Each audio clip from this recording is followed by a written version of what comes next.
Welcome to Chain Reaction by Capital Copilot, your daily dose of the latest in cryptocurrency news, market insights, and blockchain trends. Let's get started. Do Kwon sentenced to 15 years, Bitcoin consolidates near $92,000, and institutions accelerate tokenization on Solana. Terraform Labs founder Do Kwon received a 15-year prison sentence on December 11th for his role in the $40 billion Terra lunar ecosystem collapse.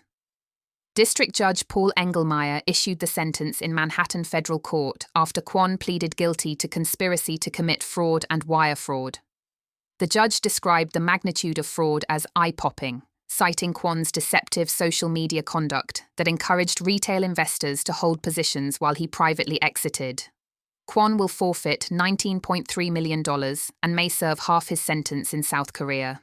The May 2022 collapse wiped out approximately $40 billion in investor value and triggered a cascade of failures across the cryptocurrency sector, including FTX and Celsius Network. Bitcoin trades at $92,405, up slightly despite continued pressure following the Federal Reserve's 25 basis point rate cut. The cryptocurrency failed to break above $95,000 resistance and remains 27% below its October peak of $126,000. Analysts attribute weakness to hawkish Federal Reserve guidance projecting only one additional rate cut in 2026, declining ETF inflows with no single day exceeding $500 million since November 11th, and unfavorable on-chain metrics showing unrealized losses expanding to 4.4%. However, large Bitcoin holders accumulated approximately 42,565 Bitcoin since December 1st, indicating smart money accumulation despite retail selling pressure. JPMorgan arranged a landmark commercial paper issuance on the Solana blockchain for Galaxy Digital, with Coinbase and Franklin Templeton participating as investors. The debt instrument settled using Circle's USDC stablecoin, marking significant institutional adoption of blockchain infrastructure for traditional financial instruments. Separately, Sky's Keel initiative launched a $500 million campaign called the Tokenization Regatta to attract real-world assets to Solana, with over 40 institutions expressing interest.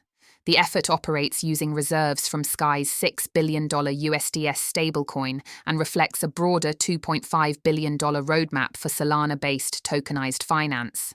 Acting CFTC Chairman Caroline Pham withdrew outdated 2020 guidance on actual delivery of cryptocurrency commodities, clearing regulatory obstacles for the crypto industry.